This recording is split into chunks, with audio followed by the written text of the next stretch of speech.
Hello student, welcome to back Siddhartha academy channel पर आपका एक बार फिर से स्वागत है।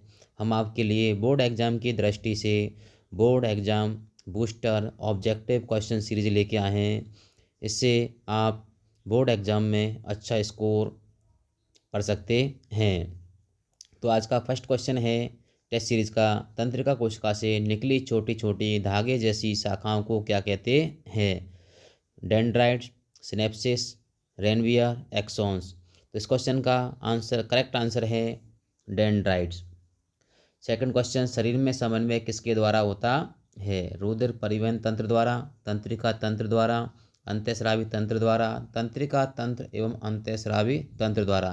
तो सेकंड क्वेश्चन का करेक्ट आंसर होगा डी, तंत्रिका तंत्र एवं अंतःस्रावी तंत्र द्वारा।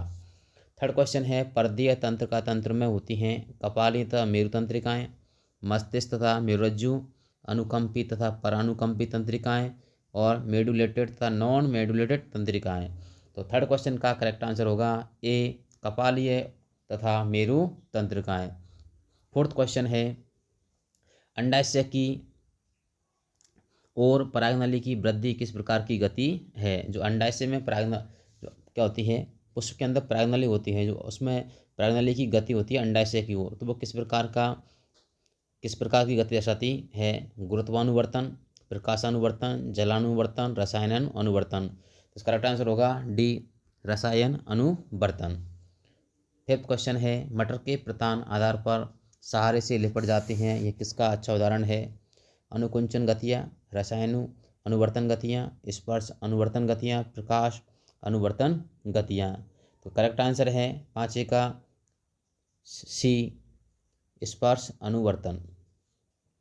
नेक्स्ट क्वेश्चन है, छुई मुई की पत्तियां छूने से लटक जाती हैं, क्यों? पत्ती के ऊतक की क्षति होती है, पौधे में स्नायु तंत्र होता है, पत्तियां कोमल होती हैं, पर्ण आधार पर स्पीड दाब बदलता है। तो छठे क्वेश्चन का आंसर होगा डी, पर्ण आधार पर स्पीड दाब बदलता है। सातवां क्वेश्चन है, पत्तियों का मुरझाना निम्न में किसके प्रभाव से होता है? पत्तियां किसके प्रभाव के कारण मुरझाती हैं? तो इसका ऑप्शन है एब्सिसिक अम्ल, ऑक्सिन, साइटोकाइनिन, जिब्रेलिन। तो सातवें क्वेश्चन का करेक्ट आंसर होगा एब्सिसिक अम्ल की कमी के कारण क्या होता है, ये पत्तियां मुरझाती हैं। फल एवं बीजों में निम्न में से किस हार्मोन की सांद्रता अधिक होती है? साइटोकाइनिन, ऑक्सिन, जिब्रेलिन, एब्सिसिक अम्ल। तो आठवें क्वेश्चन का करेक्ट आंसर है ए, साइटोकाइनिन हार्मोन एंजाइम होता है। मस्तिष्क का मुख्य सोचने वाला भाग है अनुमस्तिष्क, अग्र मस्तिष्क, मध्य मस्तिष्क, पश्चिम मस्तिष्क। तो इसका 9वें क्वेश्चन का करेक्ट आंसर होगा बी, अग्र मस्तिष्क क्या होता है? सोचने का कार्य करता है। प्रोह की प्रकाश की ओर गति किसके कारण होती है? तो ऑक्सिन, जिब्रेलिन, साइटोकाइनिन, एथाइलिन। तो 10वें क्वेश्चन का करेक्ट आंसर है ए, ऑक्सिन हार्मोन के कारण प्रोह की गति होती है। तो 11वां क्वेश्चन है, एड्रीनलिन हार्मोन स्रावित किया जाता है अपटू ग्रंथि, अग्नाशय ग्रंथि, अधिवृक्क ग्रंथि और वृषण द्वारा। तो एड्रीनलिन हार्मोन कौन सी ग्रंथि द्वारा किया जाता है? अधिवृक्क ग्रंथि द्वारा। तो 11वें क्वेश्चन का करेक्ट आंसर होगा सी से। अधिवृक्क ग्रंथि को क्या होती है? ये वृक्क के ऊपर पाई जाती है, छोटी सी ग्रंथि होती है। 12वां क्वेश्चन है, किस हार्मोन के निर्माण हेतु आयोडीन आवश्यक है? इंसुलिन, थायरॉक्सिन, टेस्टोस्टेरोन, वृद्धि हार्मोन। तो करेक्ट आंसर होगा थायरॉक्सिन हार्मोन। थायरॉक्सिन हार्मोन के लिए आयोडीन आवश्यक है। आयोडीन कमी से कौन सा रोग होता है? गोइटर या गलगंड रोग होता है। 13वां क्वेश्चन है, प्रतिवर्ती क्रिया है, प्रतिवर्ती क्रिया का क्रम कौन सा होगा? उद्दीपन, संवेदी, प्रेरक और प्रतिक्रिया। उद्दीपन, मोटर, संवेदी, प्रतिक्रिया। ग्रहण, मोटर, संवेदी, प्रतिक्रिया। संवेदी, उद्दीपन, मोटर, प्रतिक्रिया। 13वें क्वेश्चन का करेक्ट आंसर होगा ए, पहले उद्दीपन होगा, उसके बाद संवेदन जाएंगे, फिर उसके प्रेरक होगा, फिर प्रतिक्रिया दर्शाते हैं। 14वां क्वेश्चन है, आयोडीन कमी से कौन सा रोग होने की संभावना होती है? जुकाम, मधुमेह, गोइटर, रतौंधी। 14वें क्वेश्चन का करेक्ट आंसर होगा सी, गोइटर रोग आयोडीन कमी से होने वाला रोग है। 15वां क्वेश्चन है, कौन सा हार्मोन शरीर को लड़ने के लिए या भाग जाने के लिए तैयार करता है? तो 15वें क्वेश्चन का ऑप्शन है thyroxine, oestrogen, insulin, adrenaline.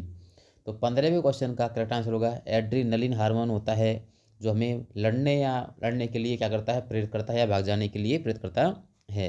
Insulin का कार्य है लैंगिक अंगों का विकास, रक्त में शर्करा स्तर का नियमन, वृद्धि प्रेरित करना, हार्मोन स्राव को नियंत्रित करना।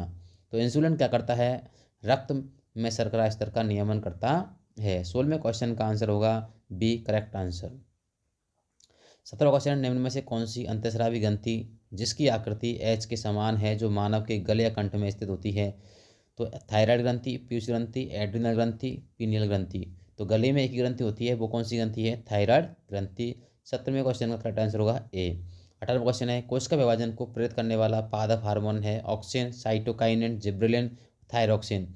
थायरोक्सिन तो कौन सा मानव में पाया जाता है? तो उसका करेक्ट आंसर होगा बी। तो 18वें का करेक्ट आंसर होगा साइटोकाइनिन हार्मोन। नेक्स्ट 19वां क्वेश्चन है, टेस्टोस्टेरोन तथा एस्ट्रोजन संबंधित है।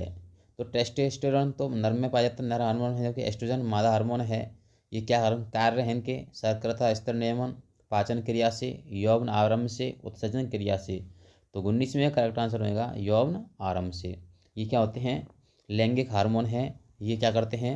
किशोरावस्था को क्या करते हैं? प्रेरित करते हैं, उत्तेजित करते हैं। मधुमेह रोग किस हार्मोन की कमी से होता है? Insulin, testosterone, estrogen, adrenaline.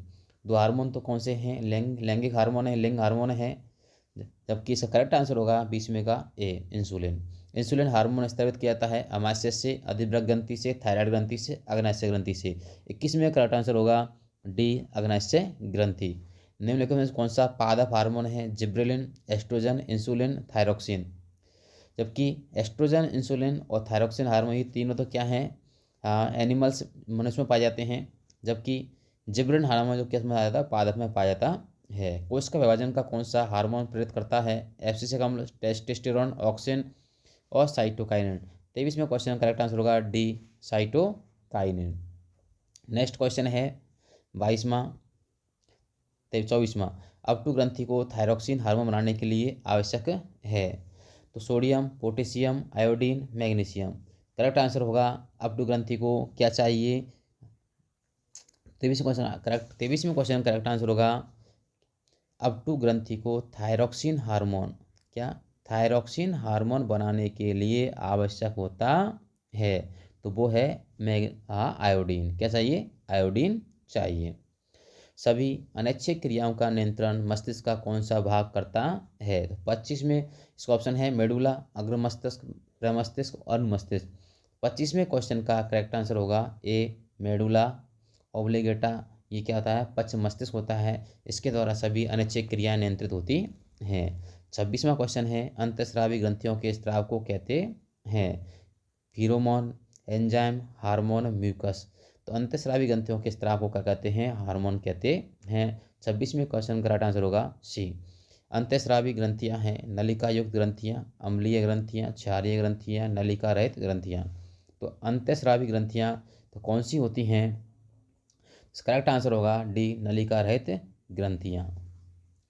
निम्न में से बहिस्रावी ग्रंथि है पीयूष ग्रंथि, थाइमस, थायराइड, स्वेद ग्रंथि। तो 28वें क्वेश्चन का करेक्ट आंसर होगा डी, स्वेद ग्रंथि। स्वेद ग्रंथि पीयूष ग्रंथि पाई जाती है। पीयूष ग्रंथि कहाँ मिलती है? मस्तिष्क में, श्वास नली में, जनन अंगों में, अग्नाशय में। तो 29वें क्वेश्चन का करेक्ट आंसर होगा ए, मस्तिष्क में पाई जाती है। निम्न में से कौन सा पादप हार्मोन है? Insulin, thyroxine, estrogen, auxin. तो 30वें क्वेश्चन का करेक्ट आंसर होगा, पहले 3 ऑप्शन तो क्या है? मानव हार्मोन है, जबकि डी इसका करेक्ट आंसर है ऑक्सिन हार्मोन। क्या होगा? पादप हार्मोन होता है, प्लांट हार्मोन होता है।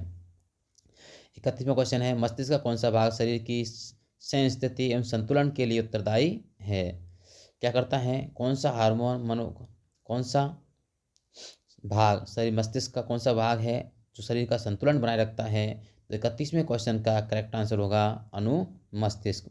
कौन सा होगा? अनुमस्तिष्क। 32वां क्वेश्चन है, वृद्धि का संदमन करने वाले हार्मोन का उदाहरण है? जिब्रेलिन, साइटोकाइनिन, एब्सिसिक अम्ल, इंसुलिन। तो 32वें क्वेश्चन का करेक्ट आंसर होगा से, एब्सिसिक अम्ल। नेक्स्ट क्वेश्चन देखते हैं। ये आपके ऑब्जेक्टिव क्वेश्चन कंप्लीट हो गए।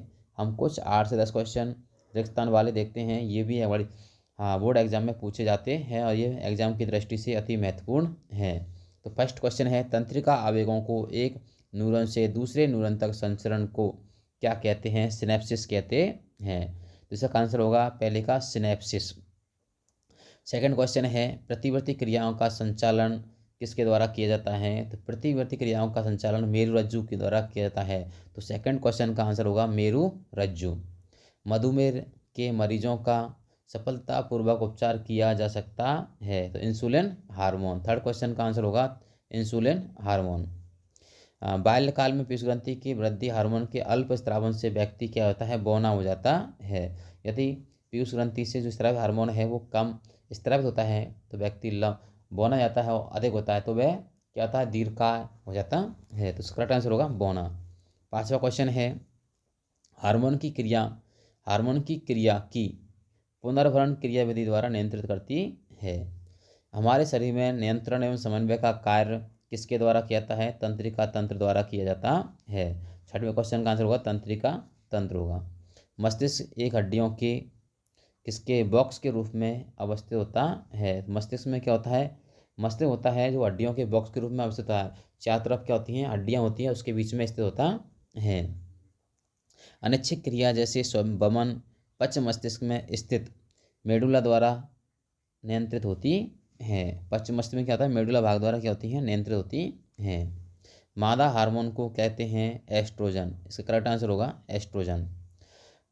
10वां क्वेश्चन है, शरीर के विभिन्न अंगों के समस्त कार्यों में संतुलन एवं सामंजस्य बनाकर शरीर पर नियंत्रित करने वाले तंत्र को कहते हैं? तो 10वें क्वेश्चन का आंसर होगा तंत्रिका तंत्र। 11वां क्वेश्चन है, दो तंत्रिका कोशिकाओं के मध्य खाली स्थान को कहते हैं? सिनेप्सिस कहते हैं। ये आपके रिक्त स्थान वाले क्वेश्चन हो गए। हेलो स्टूडेंट, आप इस चैनल पर नए हो तो चैनल को सब्सक्राइब करें, वीडियो को लाइक करें, कमेंट करें और अपने दोस्तों तक इस वीडियो को पहुंचाएं, वो भी इस वीडियो के माध्यम से बोर्ड एग्ज़ाम में अच्छा स्कोर प्राप्त कर सकें। थैंक यू, धन्यवाद।